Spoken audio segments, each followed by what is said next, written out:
Desde que o governador de Santa Catarina, Jorginho Melo, falou em Fazer passar uma uma trena trena. e fazer um país do Sul, não pararam de chover comentários preconceituosos e xenófobos na internet. Esses comentários, que geralmente são ofensivos a quem é do Sul ou quem defende maior autonomia ou movimento Sul é meu país, na verdade transparecem aquilo que eles acusem.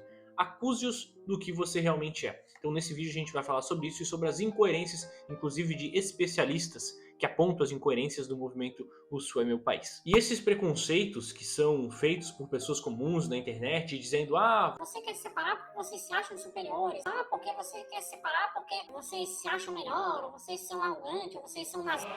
Como costumam falar de quem é de Santa Catarina ou do sul do Brasil, na verdade é um argumento desconexo com a realidade e as motivações de quem defende o movimento. O maior argumento de quem defende o movimento é a revisão do Pacto Federativo. Por exemplo, no caso de Santa Catarina, a cada R$ 1 enviado para Brasília, voltam apenas 18 centavos. Santa Catarina é o segundo estado que mais envia e menos retornam impostos. O primeiro é São Paulo, que também paga muito e não retorna. Enquanto isso, estados como o Amapá, a cada R$ 1 pago o imposto, eles recebem 4. Imagina você fazer uma compra de R$ 100 e receber um cashback de R$ 400.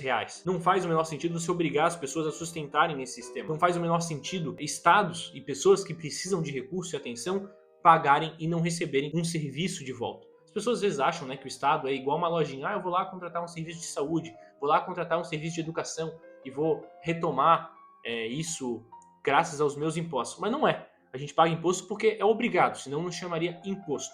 E o curioso é que essas falas preconceituosas e xenófobas contra as pessoas do Sul não recebem nenhum tipo de atenção, não recebem nenhum tipo de repreensão. É normal chamar o sulista de xenófobo, mesmo que ele não seja. É normal acusar aquilo daquilo que você é. E aí não tem nenhuma mídia falando o contrário. Eu lembro de uma vez que eu estava na escola, ainda criança, e um professor estava falando do movimento Sul é meu país e falou que isso era coisa de xenófobo. A doutrinação começa desde cedo. Quando o Brasil pediu independência de Portugal, não foi porque os brasileiros se achavam superiores, não foi porque se achavam melhores, não foi porque eles eram arrogantes, não foi porque eles eram xenófobos. Foi porque eles queriam independência do governo de Portugal, queriam independência dos políticos, não queriam mais ser explorados. Este foi o discurso, é isso que é falado nos livros de história, é isso que é socialmente aceito. Agora, quando se fala em ter mais autonomia na região do Sul, aí é preconceito atrás de preconceito e tudo normalizado. Quer uma prova? Um especialista chamado Gabriel Haver, em função do movimento É Sul Meu País, a sua dissertação de mestrado, e que aprofunda o tema em seu doutorado, ele aponta e diz que a ideia de que aqui embaixo dá certo expressa outro valor intrínseco ao separatismo do Sul, a de que haveria uma superioridade em relação ao restante do país. Essa é a opinião de um sociólogo especialista no assunto, chamado pela BBC e pela Globo para falar sobre o assunto, e que fala que o discurso é preconceituoso, que resvala em xenofobia. Essa é a fala do especialista, divulgado pela a mídia mainstream da Globo e da BBC. Esse mesmo especialista aponta supostas contradições do movimento. A fala do Jorginho Melo não leva em consideração, por exemplo, que uma catástrofe ambiental no Rio Grande do Sul, quando ano passado precisou obrigatoriamente do apoio do governo federal. Esse especialista da página 1, eu vou te falar o seguinte: pedir ajuda por um serviço em tese obrigatório que você contratou não tem nada a ver com contradição. Teria a ver com alguma coisa, seria justiça. Você é obrigado a pagar por Brasília lhe ajudar, prover serviços, e Brasília não faz o mínimo e você não pode sequer cobrar que ela faça o mínimo pela qual ela, em tese, tem essa obrigação, que é ajudar na reconstrução do Estado. Vamos lá, especialista de página 1. A cada R$ 1 enviado pelo Rio Grande do Sul a Brasília, só voltam 25 centavos. Rio Grande do Sul enviou mais de 100 bilhões para Brasília e retornou cerca de 25 bilhões. O custo previsto na reconstrução do estado do Rio Grande do Sul foi de 65 bilhões, ou seja, vocês prestaram atenção? Rio Grande do Sul enviou em um ano apenas 100 bilhões para Brasília, mais de 100 bilhões para Brasília, e retornaram apenas 25. Rio Grande do Sul precisava de 65 bilhões para reconstruir. Só o saldo da diferença daquilo que foi enviado e não foi retornado dava 75 bilhões, ou seja, em um ano já seria suficiente para reconstruir todo o Rio Grande do Sul. Então não há nenhuma hipocrisia, nenhuma contradição no Rio Grande do Sul pedir a devida reparação de Brasília, que já os rouba indefinidamente todos os anos. Brasília não está fazendo nenhum favor para o Rio Grande do Sul, nem para Santa Catarina, nem para Paraná, nem para nenhum estado.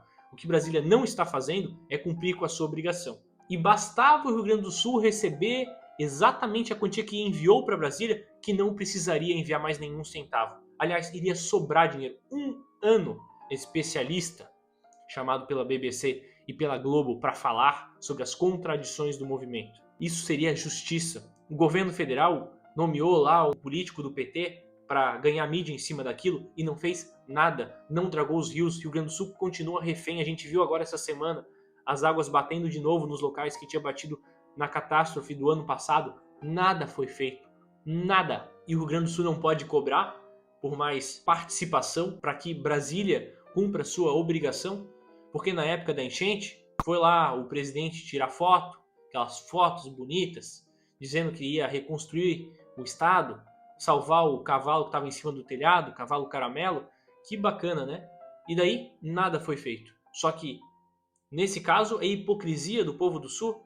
Ora, o que se vê é muito preconceito, inclusive dos especialistas e da mídia, que tenta forjar uma imagem falsa de preconceituosa e xenófoba, quando na verdade quem está sendo preconceituoso é justamente as pessoas que estão acusando os sulistas, que estão indignados com o baixo retorno e representatividade de Brasília.